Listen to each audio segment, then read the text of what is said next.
We're up. We had a little bit longer night than we normally do because we had to do some laundry, so we're up for another hour and a half. But we are now up and heading to a park. What's the name of the park? I have no idea. We don't know.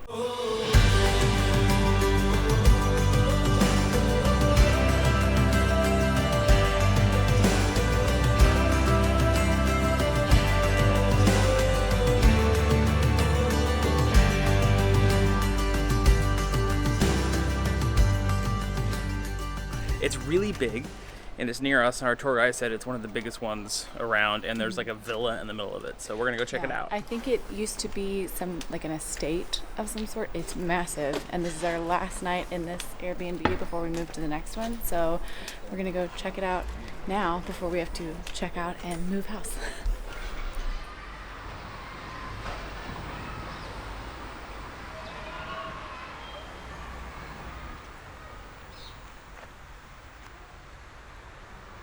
We're here. It looks like there's a lot of little things that we can go see in here. There's like a lake and a villa and a bunch of sculptures and I think like a garden. So we're just gonna wander around and enjoy the morning.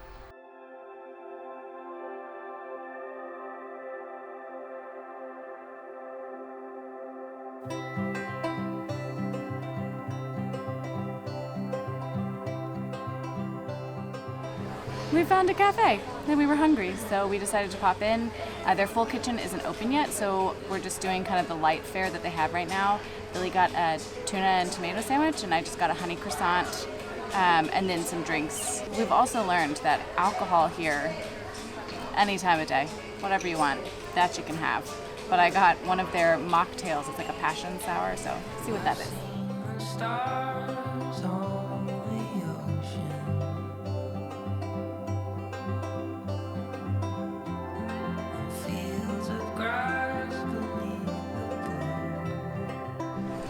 So far, honey croissant, delicious.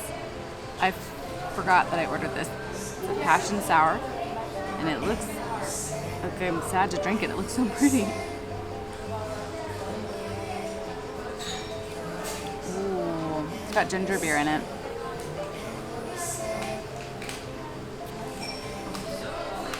That's delicious.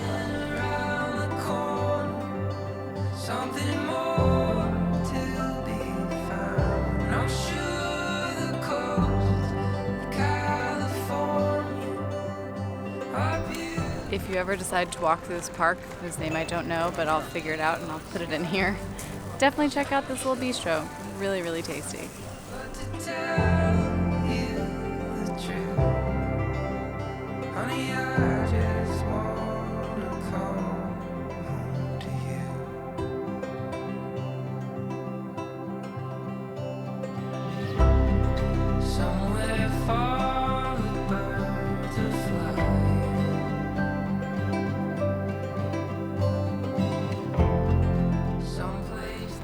Mom, this one's for you and for anybody else who has read Rebecca. This place has so many abandoned little things here. I so want to learn the history of it, but it reminds me of Manderley from Rebecca after it's all been kind of abandoned and overgrown. The very opening of the book when she's talking about walking down the long and winding driveway and everything is overgrown, and that's exactly what it feels like here. Stuff like this just keeps popping out of the trees. Everywhere you turn, there's another fountain that's like half running, another statue that's half falling apart. The coolest place.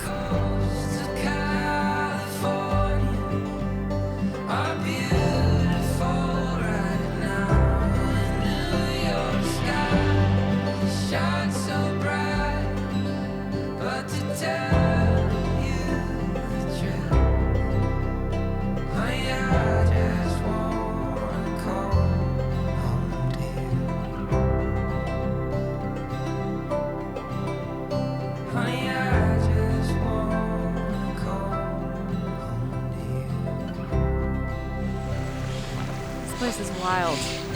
Honey, I just wanna come home. That's the house that I saw on Google when I searched this place. We're obviously at the back. I think it's a museum.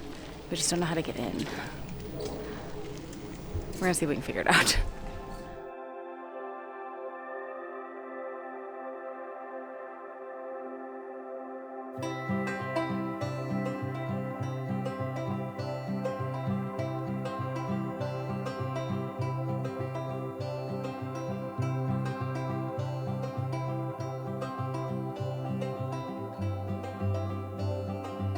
This place is so interesting. We're kind of like on I think maybe like a promenade where it's like a half circle and they kind of put a bunch of art out. And it looks like it could be very old, but there's nothing really telling you when it was from or whatever. And it's interesting because I've seen things like this in like the UK that are made to look like Roman, but were built in like the 1920s. So Relatively new. I don't know. And I wish there was some boards or something at least we could Google Translate, even if it was just in Italian, that we could Google Translate to tell us what it is, because it's really fascinating. It's really fascinating. I just want to know. Okay, we found a little bit more information. It seems that the villa behind us was commissioned by Pope Innocent X in 1644, and it was supposed to be a country residence for the princes of, I guess, his family. Unfortunately, you cannot go in today, as it says it is used by the presidency of the Council of Ministers as representative seats of the Italian government during visits by head of state and the government. So, womp womp. You just get to look at it from the back.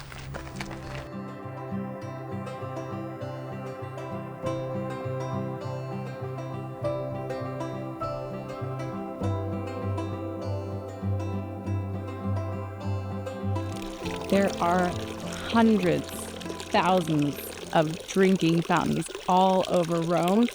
We have seen them all over the place, and we've seen people filling up their water bottles. A lot of them have just like a metal nozzle, which like literally translates to big nose in English. But on our food tour, Luca taught us how to use them. So you can either fill up your water bottle straight from here, or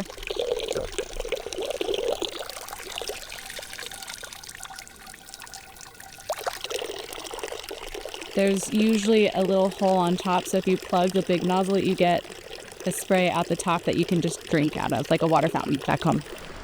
We're still in the park, but we're making our way out back to the Airbnb. I will say, normally, we're a little more prepared for trips than we were for this one. So we probably would have done a little research and found out we couldn't have gone into that place. Then we may not have come, depending on how we felt about the rest of the park. So, all in all, other than not being able to go in, it's a cool park. I mean, it was quiet. Yeah. There aren't very many people around, considering how busy the city is. Yeah, So it was very if you're looking peaceful. for a place to just kind of relax or even work out, there was a bunch of guys working out. They had a bunch of pull-up bars and sit-up bars and all that stuff too. So it's really cool. Ultimately, I'm glad that we came. It's been a really peaceful morning stroll for the last couple of hours. The little bistro that we stopped at was really, really nice. I like it here. I love all of the architecture and the statuary and the fountains. I just wish there was more information. We do wish that we could have gone into the building. Obviously, they use it for like heads of state and things like that, so I don't imagine they do much tourism there. I also just wish there was a lot of signboards. I don't know when everything was built. We saw one sculpture that had like a metal tag that said 1990. So maybe it's all new. Who knows? Who knows? We are all packed up and leaving one Airbnb And checking into another. to start with. The most intricate lock system we've had yet in an Airbnb.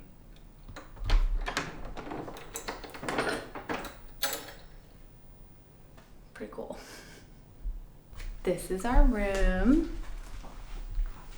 A nice bed, couch, a wee table for two. Then through here, a little kitchen. And through this way, the bathroom. Place is small, but it's everything you need. We also have a little balcony.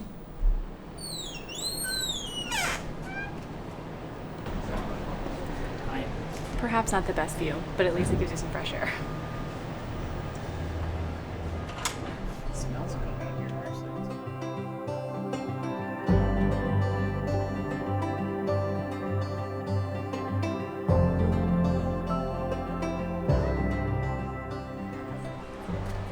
We just stopped in for some street food. They only do like supli and pizza, and I think it looked like they had like fried fish in there as well.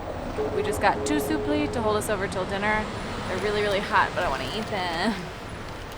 Oh, it's gonna be so hot.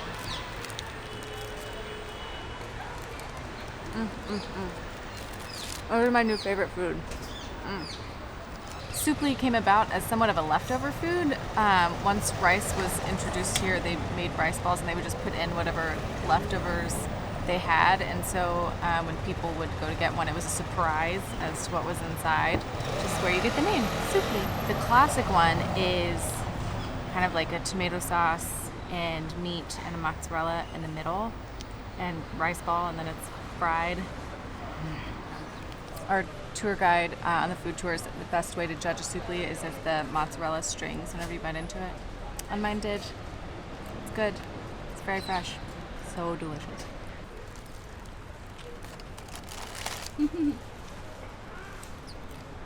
It's fresh. Now that we've had a phenomenal snack, we are going to head over to Piazza Navona. We learned a little bit about it yesterday on our food tour, and now I just really want to go check it out. So come along. If you keep your eye open for those golden cobblestones, pay attention to them. They mark the last known living location of Jewish people who were deported to concentration camps during World War II and ultimately killed there. This is the first one that we have seen. I've been looking the entire time, but this is the first one we've seen. So it has their names and where they were sent to. Both of these people went to Auschwitz, and this was their last known residence. It's right outside their front door.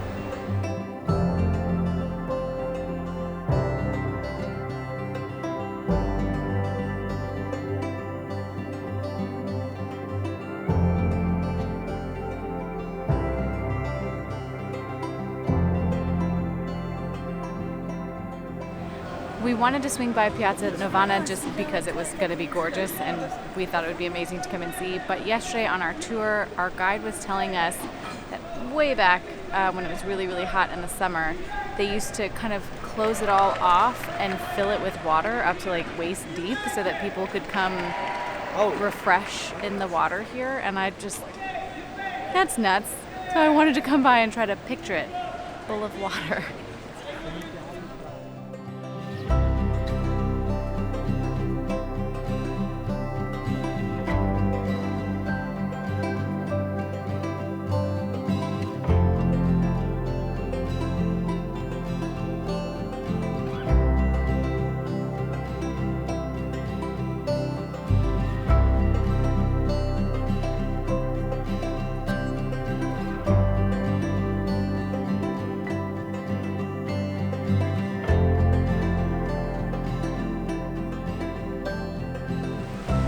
Another fun fact I had totally forgotten. This piazza is built over a stadium. So the open space in the middle of the piazza is where the field or open area of the stadium was, and all the buildings were where the seats were, all of the stadium seating. Over years it fell into disuse, into disrepair, and slowly all of that kind of gotten taken to build other buildings, and there wasn't much of anything of that left today. But you get the footprint of what used to be the stadium, and I just read that every Saturday and Sunday in August, way back, they used to flood this piazza, which is probably lower set than it is now, in celebrations. I don't know if I'm saying this family name right, the Pamphili family, which I'm pretty sure is also the Pope guy who built that really cool house that we were at earlier for the Pamphili princes. I think that's the same people. So that's kind of cool. Now we're going to go check out this awesome fountain. I'm trying to figure out if Billy just really likes the cars. And if I'm being honest, I really like the cars too. But for now, we're going to go check out the fountain. I think the obelisk is Egyptian. I think there's a couple here that were like gifts from Egypt. We're going to go see if we can find that out too. It's not Egyptian, but it is a copy of an Egyptian obelisk that what is that family name? Pamphili family, they put that up. And back to when this was flooded, there used to be some sort of festival and it was flooded quite often. In the 19th century, the pavement level was raised, so it would have been much lower than this when they did flood this piazza.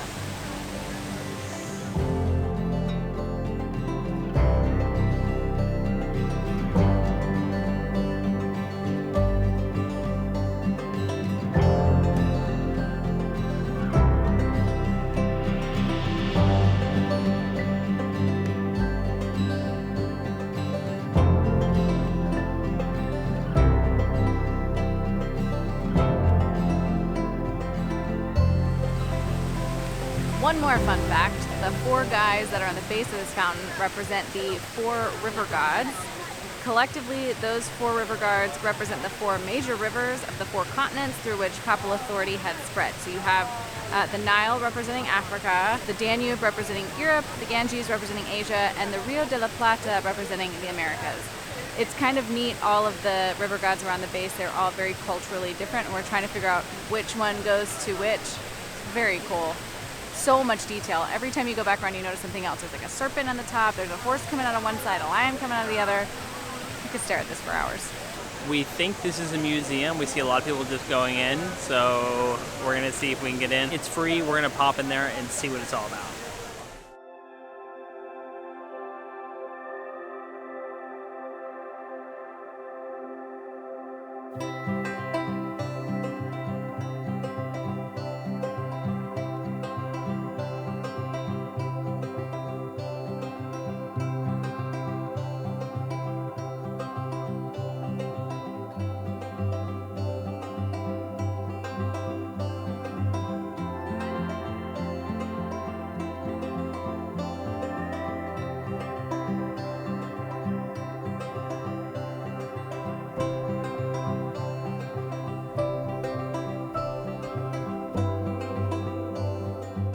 Not a museum, but a church.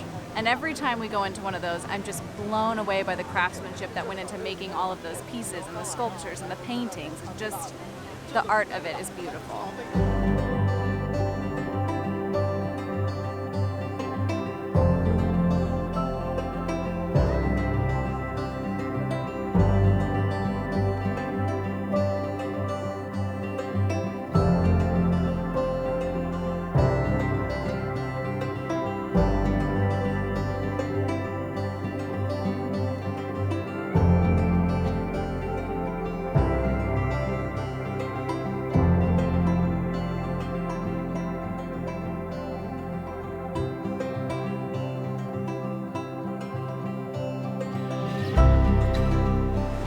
There's your visual representation of what the piazza looked like when it was a stadium versus what it looks like now.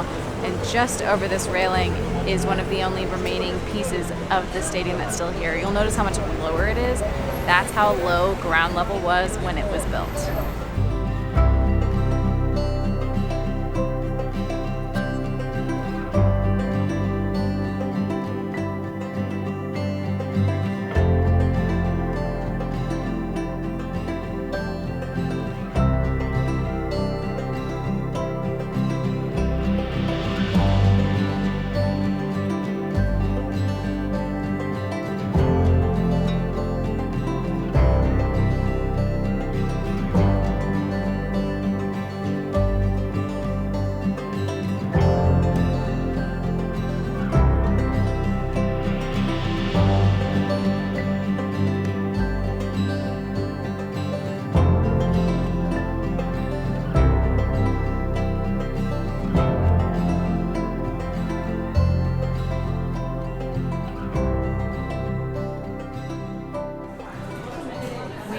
Eating at Mimia Coco's, which has been recommended to us by loads of people.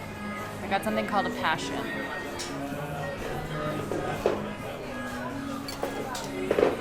That's good.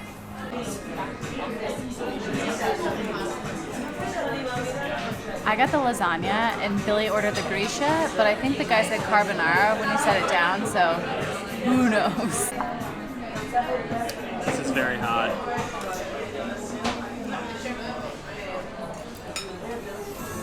That's delicious.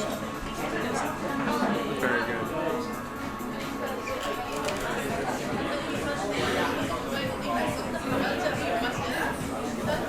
One, that drink is dangerous.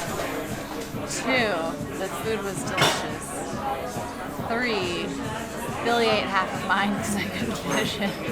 I am going to see if I can get the barley coffee that I had on the food tour. They have it on the menu. I'm going to see if I can get that with chocolate because I really like that one.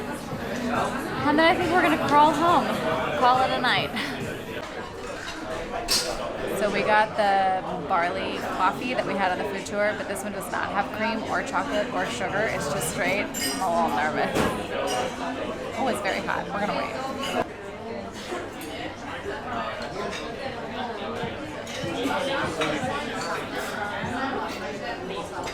That's rough.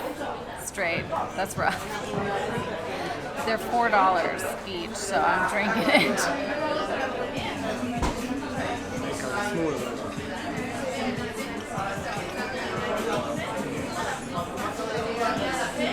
So Billy just said that it's not as strong as coffee, and it reminded me of why, and it's because they were trying to find a drink for kids that didn't have a lot of caffeine in it. This has 0 caffeine, and it's not nearly as strong as a coffee. So if you want something that's like coffee-ish flavor, but with 0 caffeine, you can get, I think it's called orzo on the menu, or barley. And honestly, the initial flavor, not my favorite. Aftertaste, really mellow, really, really nice. And if you had cream and sugar, I'm sure it would be even better. Another meal down, another day down here in Rome.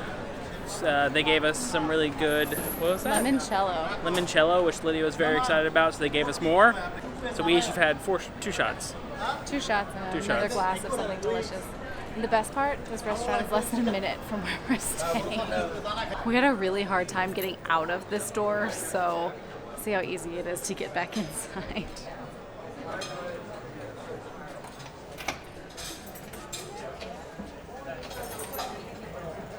Oh my gosh. Come on, drop.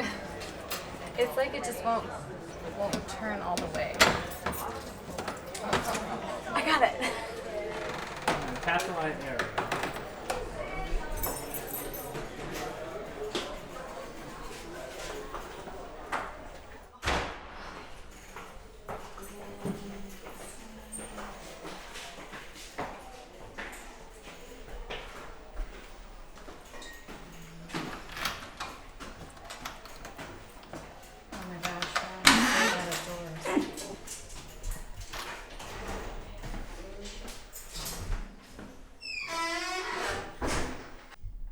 After much fighting with the doors to get in and then to make sure they locked behind us, we are finally back in our Airbnb. It's not even 9 o'clock yet. We're exhausted. I think we're gonna go to bed.